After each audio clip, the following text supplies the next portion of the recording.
Welcome to the Knowledge Entrepreneurs Show, where we celebrate the innovators driving change in the education industry.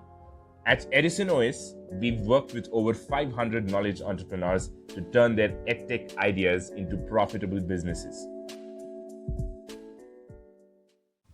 Hi, Kim. Good morning. Welcome to the Knowledge Entrepreneur Show. Thank you so much for taking time out for this. Thank you so much, Jag, for having me. It's a pleasure to be here today. Likewise, Kim.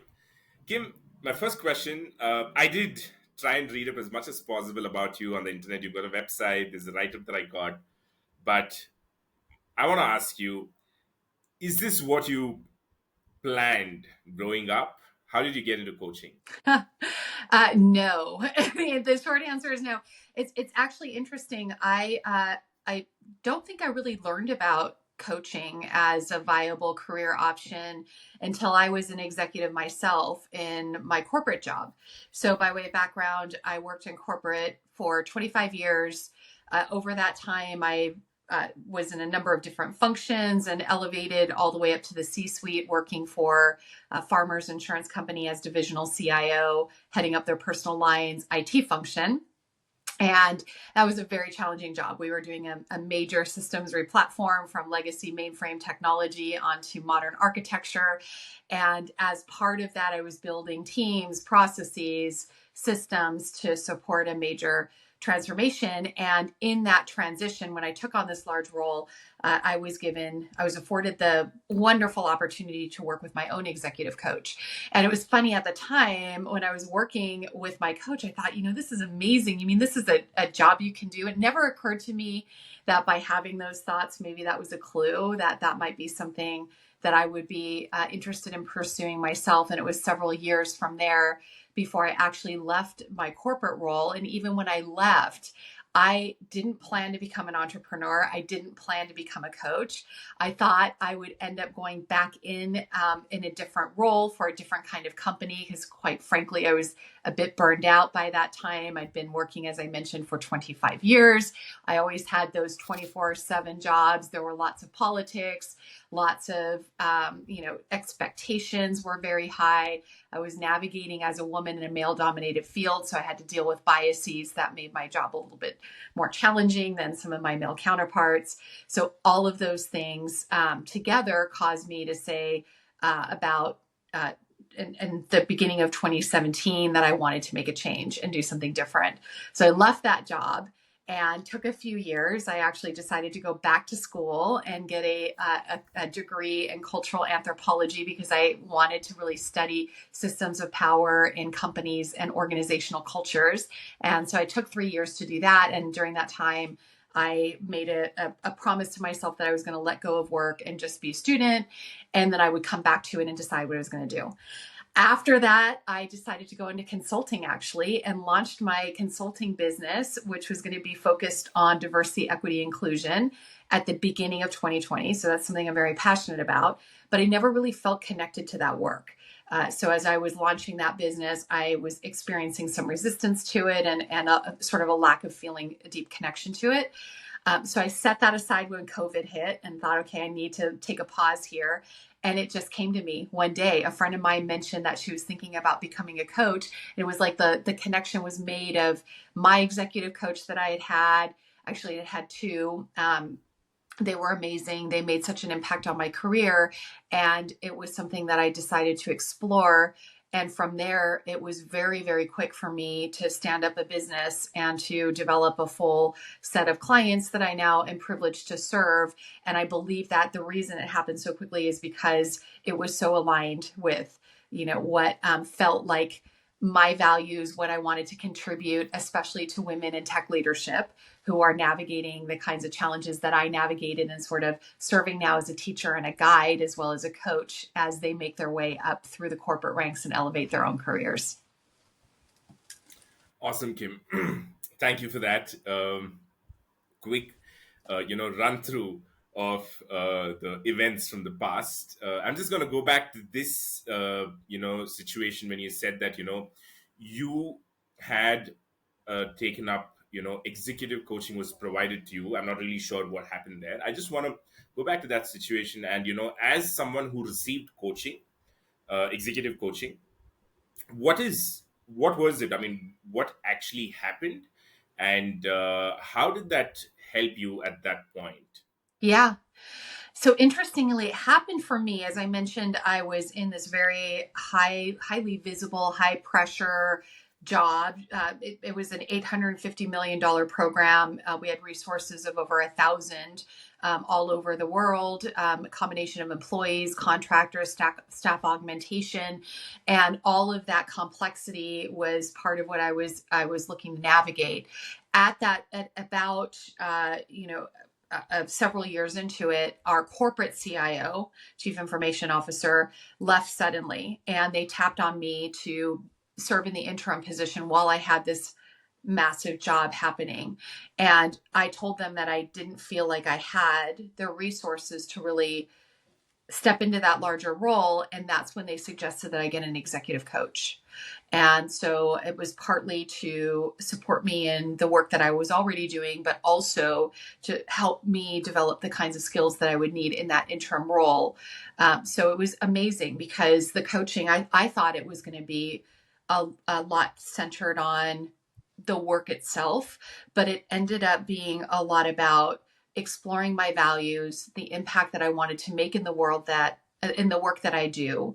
It was about helping me define what my professional brand was so that I could lean into that and really play in the areas where I had significant strengths versus trying to, compensate for things that I wasn't naturally good at or try to do too many things. And then how to sort of fill in those areas around me where I didn't have natural strengths or where I wasn't as strong. It helped me to see some of the systemic challenges that I was facing, whether that was, gender bias or politics that I might be taking personally, to see it more in a systemic point of view, like and not a personal thing, but just part of the landscape that we all navigate as executives and in corporate work.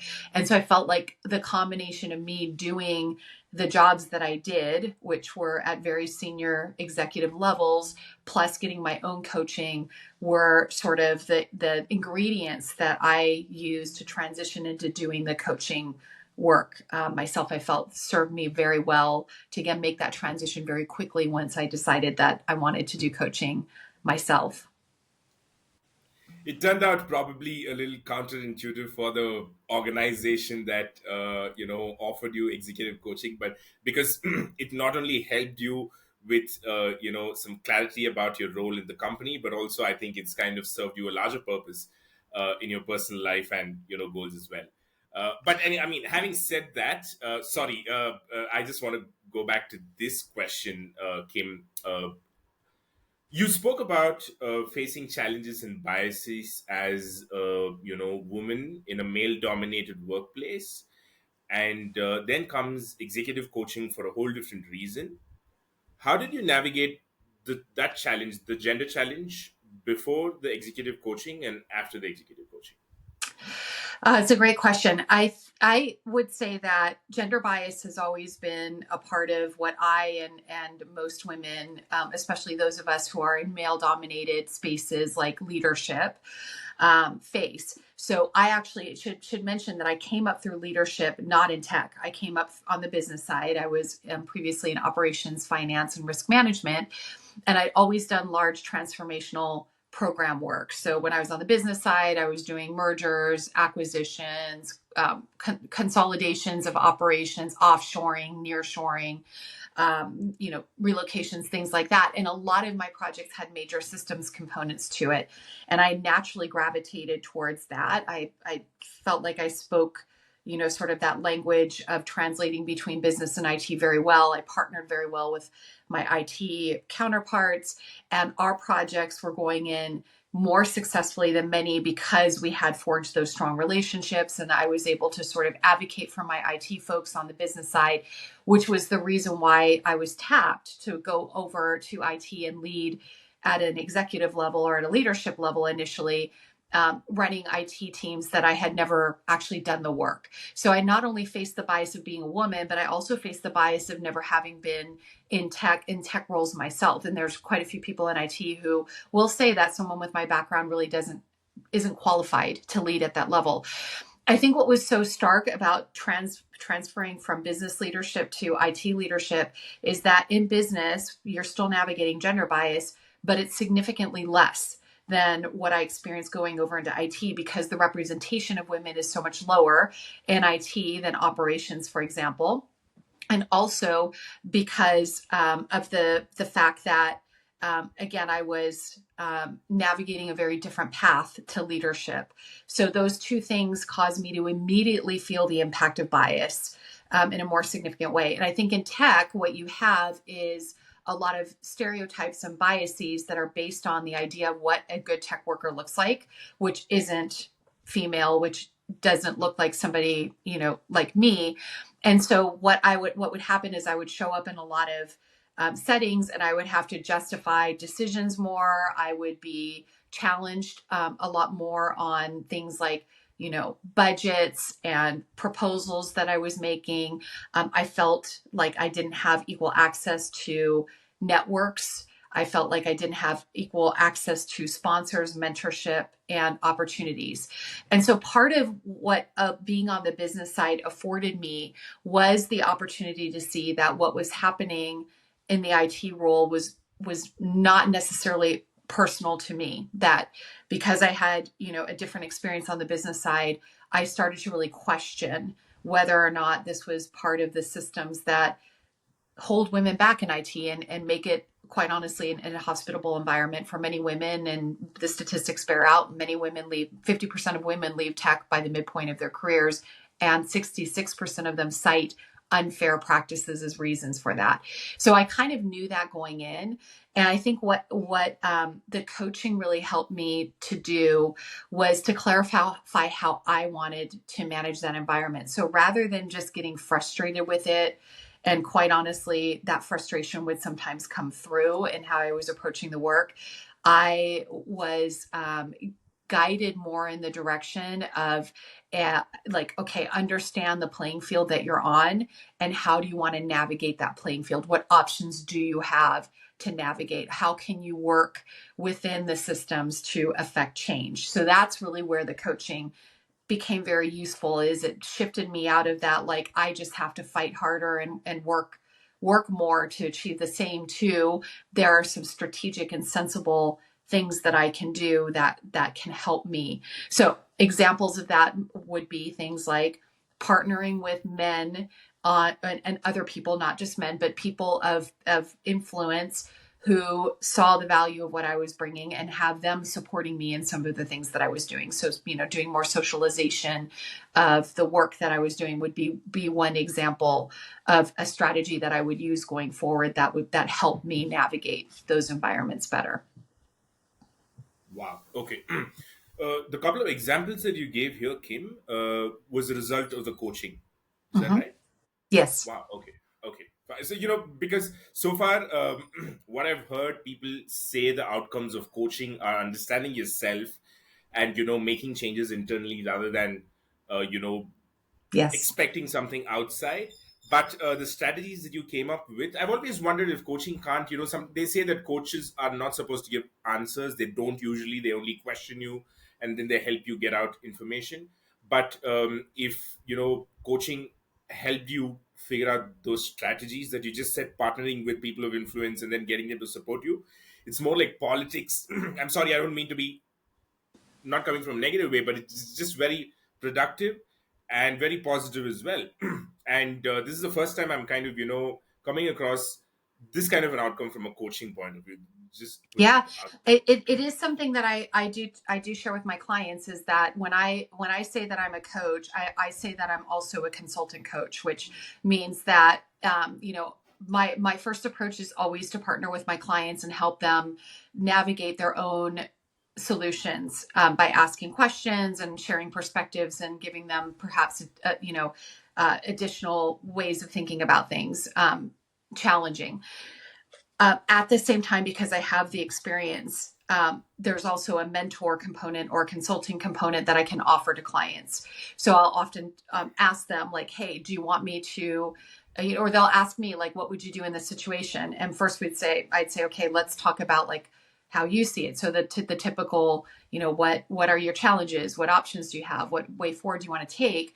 And then I will also ask them, like, or they will ask me, what would you do in this situation? And that's where I kind of put on my consulting or education hat. Because the other thing that happened when I got my degree, I went and did my master's in cultural anthropology after leaving the corporate world, was really understanding those systems of power that exist within organizations. So there's an educational component too, to help people understand how the norms that we experience in our broader culture often get pulled into organizations. So those can be everything from, we talked a little bit about gender bias, but it can also be norms around, things that are happening outside of the workplace. So understanding what those systems look like so that clients have the information that they can then use to make their own decisions about how they want to navigate. So I'll give you a great example.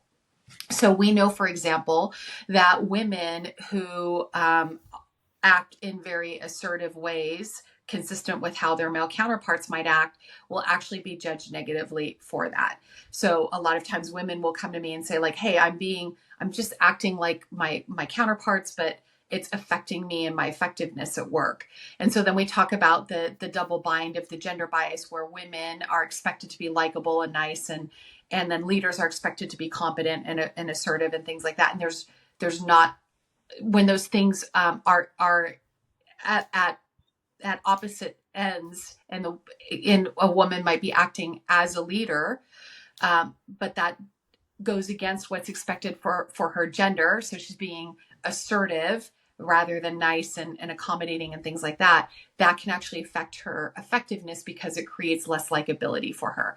So what we do is, so in coaching, for example, is I might educate a client on what that double bind looks like, and then say to them, okay, given this information, how is it that you want to respond? You can continue to act assertively and be less effective, or you can be assertive in a way that we know works for women. So women can get their point of view across effectively when they do it in ways like asking a question, for example. So rather than saying, I think we should do it this way, it could be more like, hey, have we thought about doing it this way? Some people will tell you not to do that because it can diminish your power. That's actually not true. There's actually a great study that Adam Grant did and published earlier, actually it was late last year in the New York Times, about the fact that when women use accommodating language, it doesn't diminish their power and it actually makes them more effective. So those would be examples of where the educational and consulting piece could come in, just to inform clients about a broader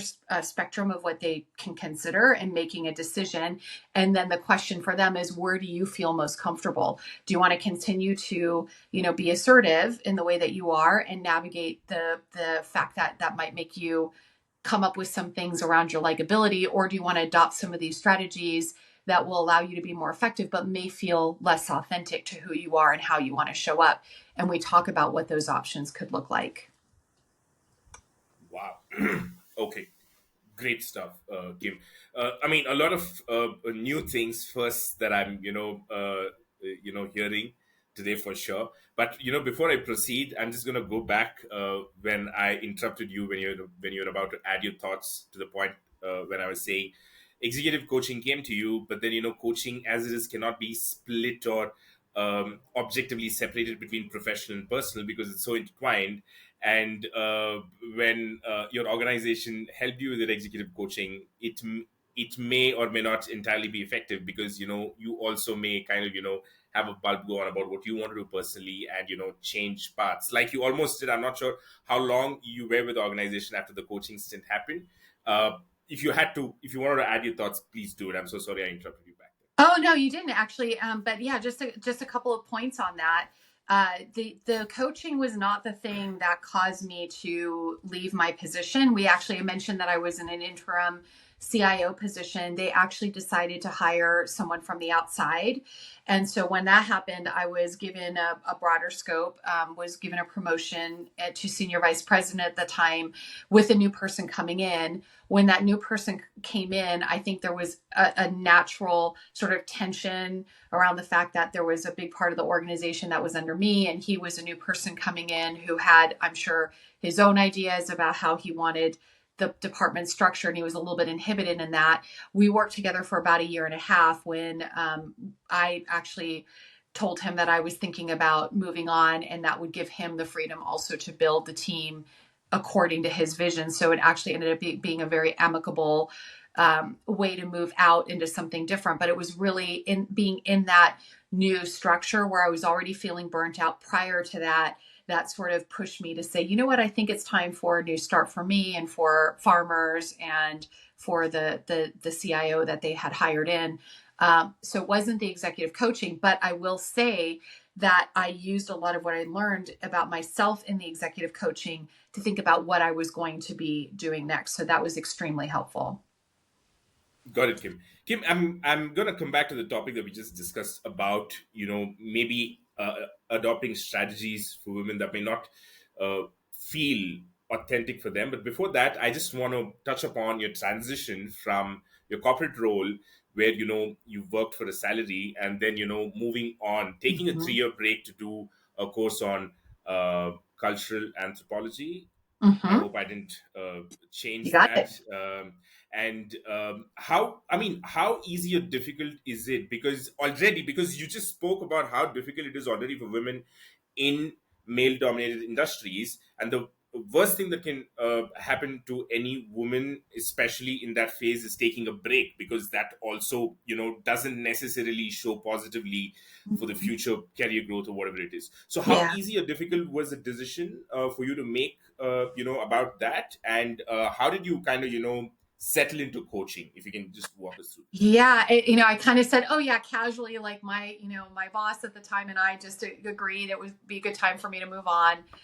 Um, but it was the one of the most difficult decisions I have ever made in my life, and partly because Jag, like you mentioned, I had stories in my mind about if I leave the workforce, I won't be able to get back in. And that, by the way, that's becoming less and less true post COVID because during COVID, many people took breaks. So you remember the great resignation. We had 25% of the workforce leaving their jobs each year for actually the first 2 years during COVID and partially through the third year. And many of them did not have other jobs to go to. They were just burnt out. They were caregiving. Maybe they had an epiphany that they weren't spending their life in environments that were serving them, and they wanted to take a break and try something different. So more and more, it's become acceptable, or it isn't becoming a negative thing if a person has a career break on their resume. But at the time that I left, COVID hadn't happened. I left in 2017. And so I was very concerned about how I'm going to get back into the workforce. And I think even the bigger challenge for me was the fact that my identity was so wrapped up in who I was as a professional that I remember, because I had, financially I was fine. I knew I could take a very long break.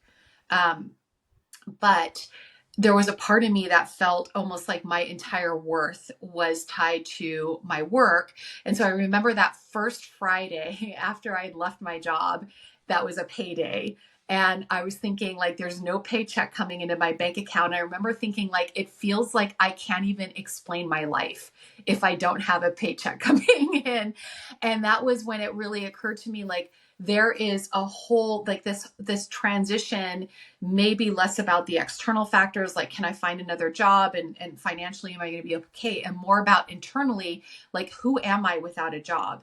And when I decided to start my own business, who am I as a quote unquote coach, because in my mind it was like anyone can be a coach, right? Like truly you can call yourself a coach and coach without having credentials and things like that. It's a profession that is pretty, there's pretty low barrier to entry. Now, obviously, there are all different levels of experience in coaching, but in my mind, I was coming from being a very senior level executive in a Fortune 250 company and all of that carried with it to I'm going to be a coach.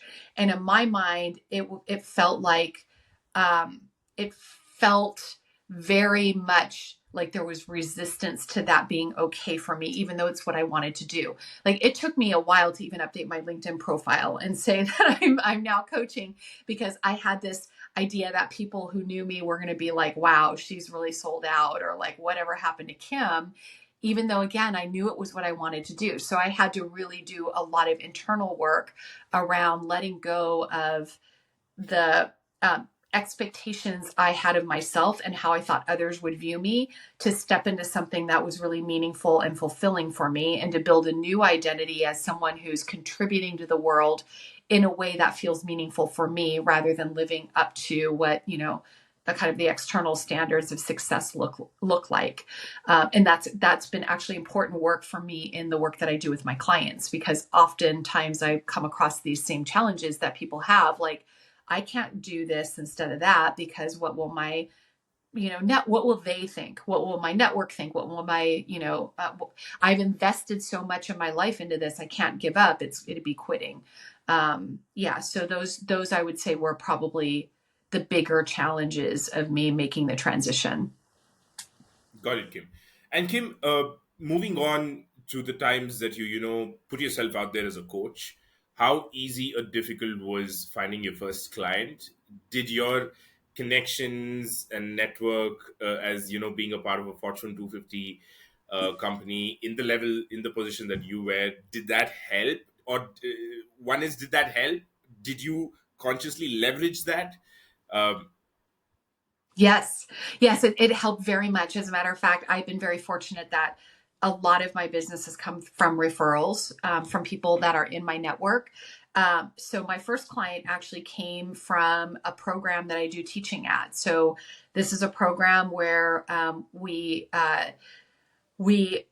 teach women in tech skills to reach the CIO level. So these are director level women and above.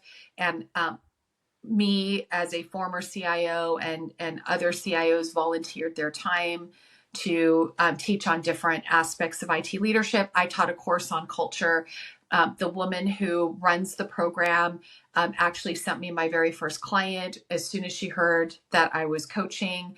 And I had other people in my network doing the same thing. So it was very scary, though, because I have never had to go out and get business for anything. I've always had corporate jobs. And so the idea of like going out there and marketing myself and positioning myself and my business to the world was very scary, because I thought, what if they don't want what I have to offer? So there was also that, like, it's sort of like you're putting yourself out in the world in a different way. And then there's that feeling of like, what will it feel like if it's not received in the way that I want? Luckily, I didn't have to go through too much of that again, because I had such a great network to help support me in getting my business off the ground and up and running. But now I'm actually building an academy for women in tech to help them elevate to positions of leadership. And so I'm back out to, okay, so I'm going to be out there putting this out into the world and seeing what happens with it. So that's another thing that I love so much about having my own business, is I get to reinvent it all of the time. Is I think, in addition to a coach, I'm actually truly a teacher at heart. And so a lot of the things that I continue to bring in are more in the teaching and consulting aspect of the work that I do, like this academy that I'm launching. Got it, Kim. Kim, going back to the point you made about women having to probably adopt strategies that may not feel authentic to them, uh, how easy or difficult is it as a coach to drive this across? I would say it's a lot easier than you would probably think, because a lot of times when women understand the playing field that they are operating on, it feels empowering for them to actually have choices and strategies that they can use. Because oftentimes, like I mentioned, when I was experiencing the challenges that I had, that I would oftentimes get frustrated and feel like it wasn't fair. And it can feel very helpless and disempowering to be, saying to yourself, like, I'm doing the same things that other leaders are doing, and it's not effective. And I believe it's because of these factors, like gender or what have you, lack of having a technical background, like those kinds of things are at play. That can feel very helpless. But then when you actually work and say, like, oh, okay, well, here's the way the systems actually work, and here are strategies you can use to navigate within those systems, even if the client doesn't necessarily feel comfortable adopting some of those strategies, and that's always their choice, at least they know that they exist and they understand a little bit better what they're up against. And it can give them that sense of empowerment versus feeling helpless and like there's not much they can do to affect the course that they're on. Kim, can you share a couple of examples, where some of the strategies were not very comfortable for your clients, and what do you think is the root cause? Because as a coach, I mean, we all look for validation. Sometimes we don't know what we think as a solution is right or wrong, and then we want a little bit of a validation maybe, and coaches can help there. Now when a coach offers strategies and that's not very comfortable, how is it? I mean, if you can start with a couple of examples and share why you think, what's the root cause behind them feeling uncomfortable about it. So when you say root cause behind them feeling uncomfortable, are you talking what part of being uncomfortable? Like what do you mean by that? Why do they think those strategies are not really for them, and why does it not, Ah, why does it take them away from their authenticity, like in their yeah. Okay, I see. I see. Okay, I'll give you a great example. I had a client who had a boss who was a woman. And by the way, it's worth saying that biases play out with both men and women because we're both conditioned under the same norms and expectations and biases and things like that. So this person, she's actually in finance, and she had a boss who was very dismissive of her and was not giving her, you know, a lot of time. And and if my client had questions and needed help from her, her boss would almost act like she was being imposed upon, and that my client was asking a stupid question, quite frankly, and it was causing my client to disengage from her boss. And this, by the way, this may not even be an example of gender bias, but my client had experienced that this boss did not um, behave in the same way when she was dealing with men. Whatever the case may be, she was having issues with working effectively with her boss. So I asked her, are there any women that you have seen that work well with your boss? And she said, yes. As a matter of fact, I have a counterpart, and she will go in and she'll say things like, hey, this is probably a stupid question, but, or, you know what, I really don't know what I'm doing in this case. Can you help me out? So she was coming in it from like diminishing herself a little bit in that. But um, when she started her statements that way, the boss was actually much more responsive to her and was able to, kind of get in there and help her wow. resolve things and go. She got what she needed to do her job effectively. So I asked my client, I said, okay, so let's talk about that as a potential strategy. Like, you've seen it work with this other person, doesn't necessarily mean it's going to work with you, but is that a strategy that you think could be a viable way of working with your boss? And her first reaction was, that does not feel authentic to me. For me to say like, hey, this probably a stupid question, does not feel authentic. And I said, okay, yeah, great. So that's perfectly within, you absolutely, if that's important, really important to you, then absolutely, don't do anything that makes you, you know feel like you're not living within your values or what have you. But let's just also talk about the fact that the approach you're using now is causing you to move away from a strong interaction with your boss. It's probably not going to, you're pulling back, so you may not be as effective or successful in your role. So those might be the trade-offs, is, you're authentic, but you're also not as able to be effective. So, just think about like where you want to be on that. And she said, you know what, I'm going to do an experiment. I'm going to go out there and I'm going to go to her with this approach. And she did it. She went and said, hey, this is probably a stupid question, and got a completely different reaction from her boss. And it allowed her to actually connect with her boss and get what she needed to do her job well. Does that mean she's going to do that every single time? No. Does that mean that she's going to do it even the next time? Maybe not, but it gave her one more tool in her tool belt. And what we really talked about is you don't have to do this in every situation at all. You can apply your situational judgment to say, in this case, I'm going to choose to do this thing that feels inauthentic to me because it's going to allow me to do my job, be effective, rise, get the position that I want, be promoted, like all the things that I want. I'm going to adopt these strategies, But then in other situations where that's not required of me, then of course I'm going to do the thing that feels most authentic to me. So I think that would be a great example of where there was a positive effect from just understanding the options Yeah, and choosing within them. amazing example. Thank you for that, Kim. Uh, just mind-boggling, really. Very simple, and seems what, but wow, the kind of impact it can have is really crazy. And And it's hard, and it's really hard though, because it's like we don't want to have to go and say like this is probably a stupid question. Like that's the thing that makes it hard, is it doesn't feel good that we have to do things that don't make sense to us, our values, and maybe that we see other people not having to do. But it does, it's like you said, it can be so powerful. And when we understand that this is the thing that could cause us to rise and reach the potential we want to reach, and then we can pull other people up behind us who are challenging with those same things, because we can be the kinds of leaders we want for ourselves in those roles.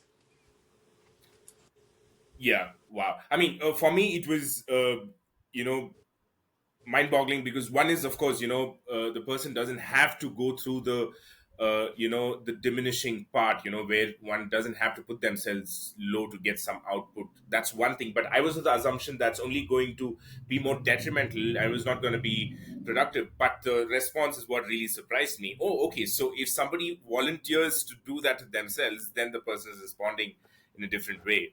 Very interesting. uh, Mm-hmm. and Kim, you also spoke about how you were in a general business role, and then you got into the tech role, and then you saw the gender bias even more pronounced there. Mm-hmm. So, is it really? I mean, so are gender biases of different intensities from it? Does it vary from industry to industry? And Yeah, why yeah. is it? I'm so sorry. Just one more question to that. The reason I'm surprised I'm asking this is tech is supposed to be a more educated or more advanced sort of a domain. We, at least, I'm not sure what is the reality, but people tend to think, oh, people in tech are way more advanced, more progressive, and stuff like that. So when you say the gender bias is more pronounced in tech, it's a bit surprising. Interesting. Yeah, it's actually a well documented problem in the industry. Today, even today, only 25 to 35% of roles in tech are occupied by women. We are that significantly underrepresented in most companies. It's not true for every company. That's the average. Depends on the company, depends on the role. But when you see that level of underrepresentation in any industry, and tech is not the only one, we see that in many senior level leadership roles. You see it in a lot of in the financial industry, like Wall Street, et cetera. You see those kinds of dynamics. When you have that level of underrepresentation, there are more challenges from a bias perspective. When it's more 50-50 in terms of representation, it tends not to be as pronounced. And so there's lots of data and research and studies on why that is the case. But in the case of tech, the tech industry, which I think is probably an area we're both more familiar with, a lot of this comes from the idea that technical skills are more innately um, present in men than women. It comes from the idea that innovators and people who are creative are men. So there's a very strong male stereotype with innovation. So like if I were to say to you, hey Jag, who do you think of as innovative? You're likely to think of people like, Steve Jobs, Elon Musk, the list goes on with men. Most people won't even come up with the single name of a woman. And as a matter of fact, when women are and by the way, we know that women and men are innovative in equal proportion. They both come up with ideas at the same rate. They both are creative at the same levels. When women bring innovation to the table, it's more likely to be attributed to luck or colleagues or dismissed. Whereas when men bring innovation to the table, their ideas are more likely to be adopted and things like that. So that's an example of what plays out in tech all of the time. We know innovation is an incredibly important aspect of many tech roles. And when we don't see women as being innovative, that can actually work against them in the roles, because they have a harder time promoting their ideas. They have a harder time being taken seriously as innovators. And they don't have the support structures around them to really, kind of help them navigate some of those biases and challenges. So yes, you're right that, tech is considered to be progressive, but this idea that it's a meritocracy, which you will hear a lot of, is actually, there's a great book by Emily Chang, who's a Bloomberg reporter. She wrote a book several years ago called Brotopia, which is all about the bro culture, the male dominant cultures that exist in tech. And she called it a mirrorocracy rather than a meritocracy, meaning that when we say it's merit based, a lot of times what men are doing in these founders, for example, is they're hiring people that are like them. So they look at it as merit, but they're not really fully appreciating some of the skills that people in more diverse groups can bring to the table.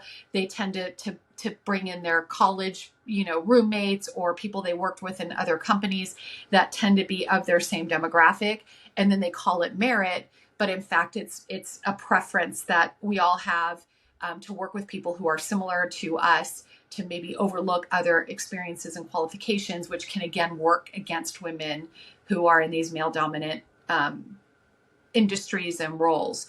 And so then you also have the technical or the math component of it, like the technical STEM piece of tech, which is, again, we know that women are not seen as being as capable in technical roles. So it's like women are the ones that are good at language and emotions, and men are the ones that are good at technical and logical problems. And we tend to over index on the importance of that. First of all, it's not true that women aren't technical, but when, bringing people into these tech roles, we tend to over index on logic and technical skills versus maybe some of the soft skills that we know are important in terms of like understanding our customers, problem solving, being, good collaborators and connectors and working well in teams.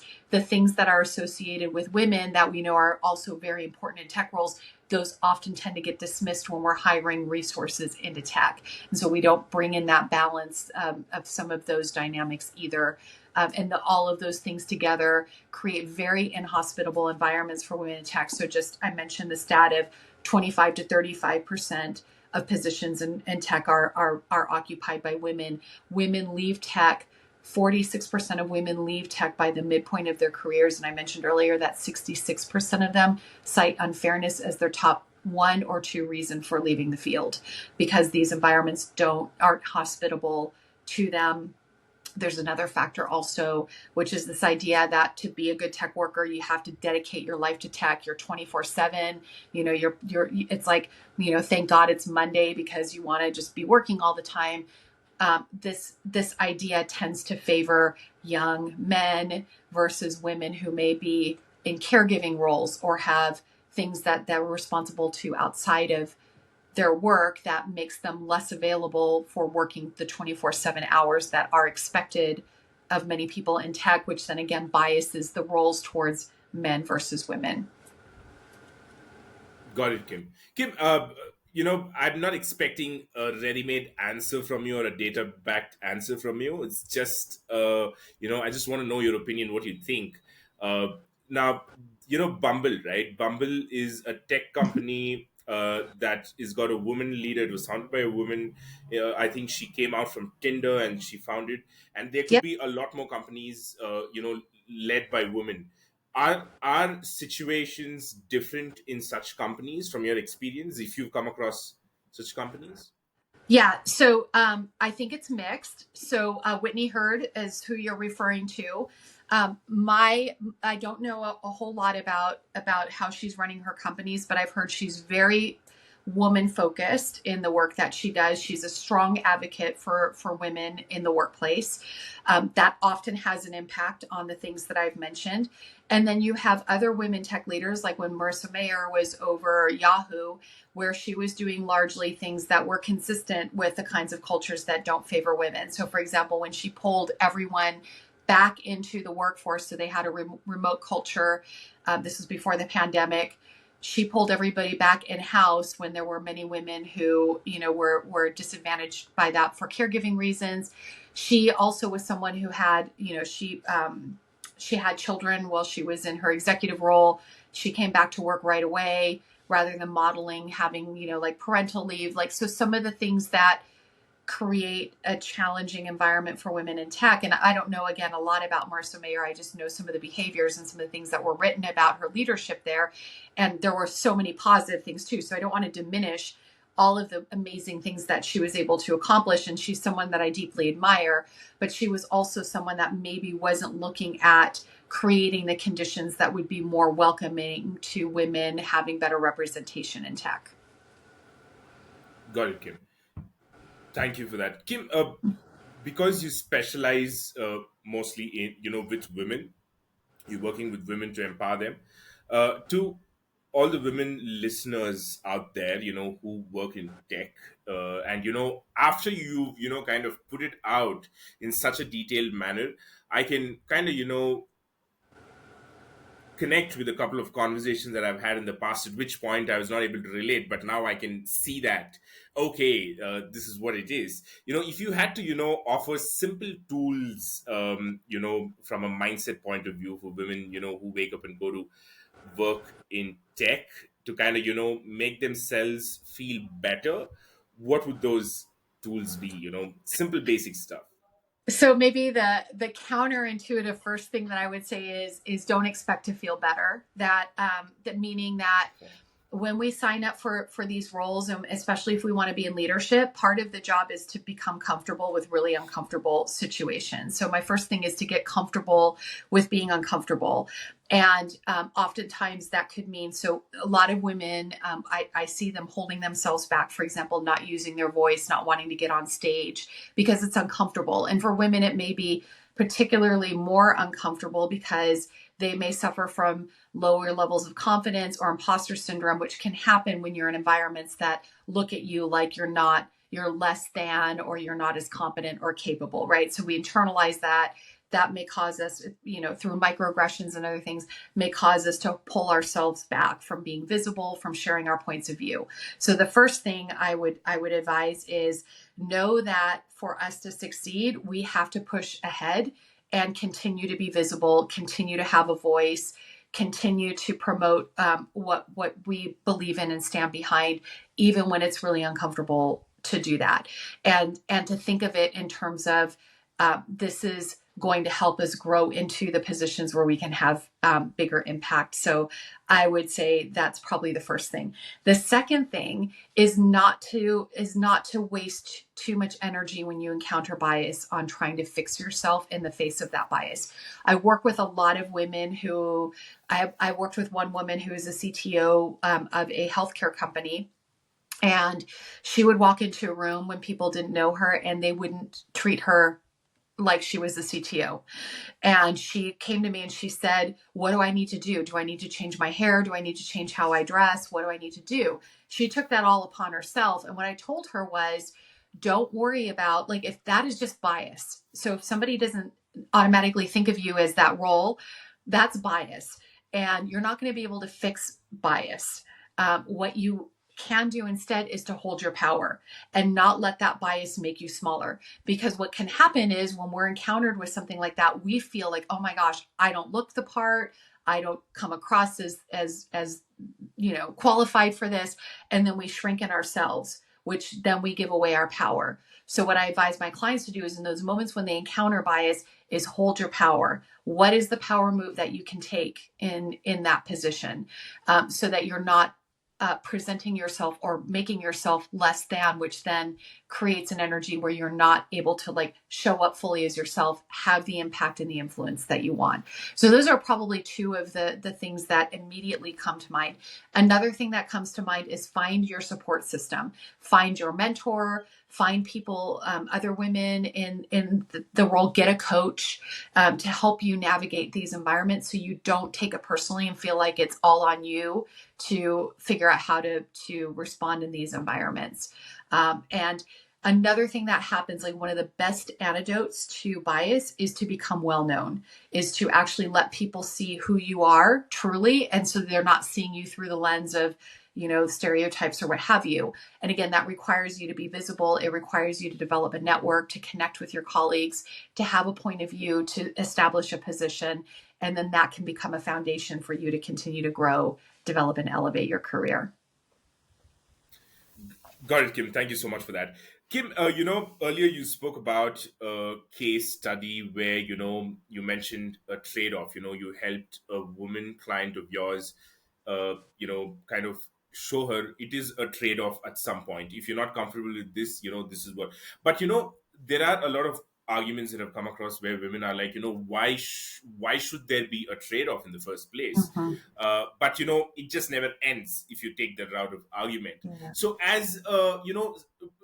as a solace, what do you kind of end up saying when you see there is no choice but trade-off is the only point, Yeah. practically, for them to both keep the job and also to kind of have a peaceful situation? What's some of those perspective or point of views that you share Well, as first a of all, coach? first thing is I agree with them. It does suck. It does suck that we have to, it's like the Ginger Rogers. I don't know if you're familiar with the,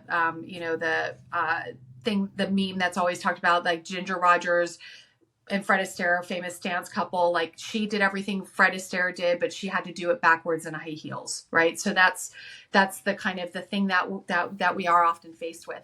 But I would say that yes, there's always a trade-off, but then there's always a choice too. If you are in an environment like my client that I mentioned earlier, who had the boss that responded to her only, effectively only when she was saying, "Hey, this is probably a stupid question," she always has the choice to leave, do something different. And oftentimes people will learn too through that experience of, I don't want to be in an environment where I'm facing these kinds of things. So when I go out and look for another job, I'm going to be intentional to choose companies that are known for having cultures that don't have these kinds of dynamics to the same degree. But so the first thing is validate that yes, it's no fun that we have to think about it this way. Second is to be empowered to know that you do still have a choice, whether it's choosing a trade off, on either end of the continuum of authentic versus effective. And then the ultimate choice is you can always, find something that's a little bit more aligned with your values and how you want to be treated. Again, it's not fair that we are often the ones that have to leave jobs when these things happen. And it's the burden is on us to go find something that's more fair and maybe doesn't exist to the same degree, but it is always a choice. And then I always remind people of the bigger perspective too. The fact that if you look at who are actually in the dominant groups, like mostly, let's say, white men, they're less than half of the population. The world is becoming more diverse all of the time. If we adopt practices that allow us to lead from a diverse perspective, where we're promoting other people navigating in ways where they don't have to be subjected to this, then we're doing our part too. So it's almost like being part of the bigger picture of positioning ourselves to be more effective as these practices start to slowly become under more scrutiny and we know they're not as effective, and so we'll be positioned to be able to lead in ways that people are going to be more responsive to. Got it, Kim. Thank you. Kim, now as a coach, talking about the best practices in the coaching industry and stuff like that, are there situations, where you felt, what, I'm not really going to do this? Have there been instances where you've gone against the grain, um, you know, just not bothering about the best practices that hasn't felt right for you? And if yes, if you can share a couple of examples. So you're saying as a coach or when I was at work? Like, so you're No, saying as a as a coach, as coach? a coach. Yeah, as a coach, have I gone against what I felt like was a best practice for a client? Yes, yes, yes. Um, Gosh, where have I done that? Um, I really try not to. I really try to offer information that the client is going to Okay, be let empowered to me make let a me decision with. let me just clarify this, Kim. When Okay. I say against best practices, I'm not asking if you've done anything that is not supposed to be done. What I'm trying to say is as a coaching industry, it is an industry, and people kind of stick to certain rules. Oh, you know what? This is exactly what you're supposed to do. But sometimes it may not be effective. It may not be correct. You might feel Mhm. something that may not be supportive, but it might give you amazing results. So that's where I'm coming from. Yeah. Okay, great. Something that I do a lot of, which I think that this is more probably preference, but I hear a lot of people in the coaching industry say, you as a coach take yourself completely out of the equation and make it all about the client. I will actually share my own experiences with clients. So Right. one thing, so I'll give you a great example of that. I mentioned that it's important for clients to feel comfortable being uncomfortable, to use their voice, to be on stage, all of that. I had terrible fear of public speaking when I first started out in my career. I would do anything in my power to not have to be on stage. But of course, I was at a senior level position and it was part of the job. And so I had to learn how to manage through that fear. That is an example of a story that I will share with my clients, to say to them, like, hey, you know what? Oftentimes when we look at leaders, we look at the finished product. So when I was in my role in the last years of my career, you're looking at the finished product, but you didn't know my journey getting up to that point. I was almost fired too early in my career when I was in leadership, because I had a very command and control leadership style at the time, and I was I was getting great results in terms of like metrics being met, but I had very unhappy teams who complained about me to HR, and I almost ended up losing my job for it. So those would be examples that I would share with clients to say, as you go through your leadership journey, know that all of us that you're looking at have gone through our own journey. We've learned through our own mistakes. Here are some of mine. And, and it, in a way, it's done to help them believe in their own ability to work through some things that might feel like insurmountable challenges to them. Got it, Kim. Kim, for the listeners that are coaches who are aspiring to be a coach like yourself, one of the biggest challenges sometimes not happens to be how much of a subject matter expert they are, but putting themselves out there and Mm-hmm. getting those big gigs. So, what are some of the things that you would advise or suggest them to start off with? So the first thing that I would advise is to be very clear about what you offer as a coach. So the coaches that I've seen that are not as successful in building their businesses oftentimes say things like, and there's nothing wrong with this. This is what we do, by the way. But they may say, I help people navigate finding their purpose, or help them transform their beliefs to serve them more. I think a lot of people, especially in our culture where we're so used to like, here's the outcome to, when I do this, here's what the outcome is going to be. They have a harder time getting their head around like what coaching is going to do for me. So when I market my business, I talk about the fact that I help elevate women at work. And, and then there's things that I do around that. But I'm very specific about the kinds of clients I serve and the types of problems that I help them resolve. So I think that's the first thing as a coach, is defining what that is for you so you can clearly articulate that. The next thing that I would say is figure out what kind of marketing works for you. I think this is where people often have the hardest time growing their business, is they get stuck in how they're going to promote their services. So as an example, a lot of people will feel like I've got to build my business online. So I've got to have a newsletter. I've got to have an email distribution list. I've got to have, a lot of posts that I do on social media.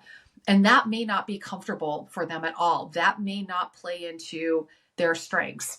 I happen to be one of those people that don't enjoy that way of marketing. I like to market through developing connections with people. I am much more of a, one-on-one person versus large groups and talking to strangers and things like that.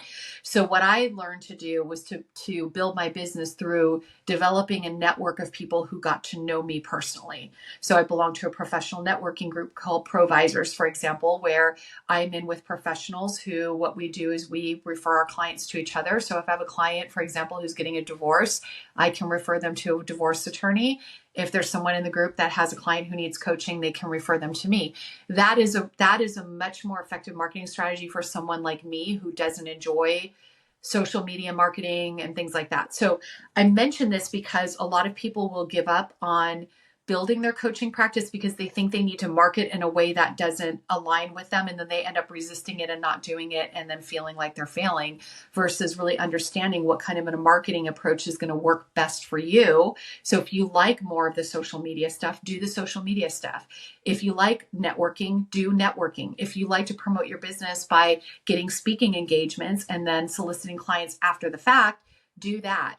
like those. So figure out what works for you and then lean into what works for you, because you're going to be a lot more successful if it's something that you feel like you do well at and that you relatively enjoy. I mean, like most of us don't love marketing in any capacity, but do the things that are relatively more enjoyable for you than others. Got it, Kim. Kim, coming to your practice and your business, you said you have a specific set of clients that you'd like to cater to. So, Mhm. how do you define them? And people coming to you, what can they expect from you? If you have a style. Yeah. Oh, great questions. So I like coaching to people that I deeply relate to, which are women who are navigating uh, workplaces where they have an ambition, a goal, an aspiration that they want to achieve, and they want to work with someone who is going to partner with them and helping them achieve that. I also work with women who are in career transition, who, like me, decided that they at one point wanted to go in a different direction. And so, like, that's how I define it for me: is what problems do I care deeply about in the world? The thing that I care most deeply about in the world is having more balance in leadership, and especially male dominant industries. On the gender scale, I believe our society will be a better place when we have more balance in positions of power. So that mission then translates into the coaching that I do. And what can people expect from me when they work with me? I tell people that I am, what I bring to the table is the combination of the coaching tools that I've been trained in, as well as my cultural anthropology background, which helps to identify and break down the systems that they're part of so they can navigate them effectively. And then also my corporate executive experience, where I can consult with them and help them, kind of understand things that I've done that might be helpful for them that they may not even think about because they just haven't had those experiences yet. Got it, Kim. Kim, I did a quick research. I just visited your website. I saw this academy for women that you're coming up with. Mm-hmm. Uh, so, what is that about? How different is it from your coaching thing? Can you talk a little bit about that, please? Yeah. So about a year, actually, it's been a little over a year ago, I started teaching at UCLA Extension to their technology management. As part of their technology management program, I teach courses on building 21st century leadership skills and creating engaged and inclusive work cultures for leaders in tech. And so I'm taking that and turning it into an academy for women to help women in male dominant industries navigate their way to their highest potential. So we work on everything from understanding your strengths and how to apply them at work, to building a professional brand so you can build a reputation and create opportunities according to that, to creating a compelling vision and strategy, to navigating bias, to developing the confidence and executive presence and communication skills that are needed for you to be successful, all in a small group cohort where people can learn from each other and build that networking and community aspect to support them as they advance and elevate their careers. So I'm really excited to be launching that this summer. Wow. Okay. Good luck with that, Kim. Thank you. And probably my concluding question: where do you see women at workplaces? How is it? I mean, is it improving? Is it are you seeing good things? And where do you see coaches that are coming out specifically to help women? How does it all look? Is there going to be a lot of work for them? And your general Yeah. views about this? So, about the question as whether it's improving for women, sadly, women's representation in the workforce overall declined significantly during COVID because of caregiving needs, where women were choosing between work and things like, schooling their children. The latest report, let's see, I have it here, was from the Global Gender Gap Report of 2023 from the World Economic Forum. Indicates that we're now starting to see a modest recovery, that women are re-entering the workforce right now at faster rates than men are. So, but it'll be a while before we get back to where we were before the pandemic. And I think just the fact that women left the workforce is indicative of the fact that we still have a long way to go. So I think what I will say on the positive side is that we're having more conversations about what is needed to have supportive workplaces where women can bring their whole selves to work, not just do it, like only be a professional person who doesn't have life responsibilities outside of work. So that's positive. We're having more conversation about diversity, equity, and inclusion, even though there's a backlash happening now. Most companies get the fact that having programs that support diverse workforces help with performance and business results. We haven't yet seen that translate into numbers and tangible outcomes for women in the workplace. So we need to do more to get what we know into action so that we actually see the outcomes that we're looking for, which is again more parity and having fairer work environments that support all people. Got it, Kim. Kim, thank you so much. It was a pleasure talking to you, and it was very insightful. Some of the things that you said. Personally, for me, it was eye-opening. Some of the little situations. I'm excited to see more coaches like you contribute and help women elevate in tech and whatever they're doing. So, thank you, Kim. Oh my Thank you for gosh, this. Dag, it was such a pleasure chatting with you today. Yeah, and thank you for all of the support that you give to the coaching industry. It's really fantastic. My pleasure. Thank you so much, Kim. Kim, Take before we care. leave, I Mhm. just have to stop the recording.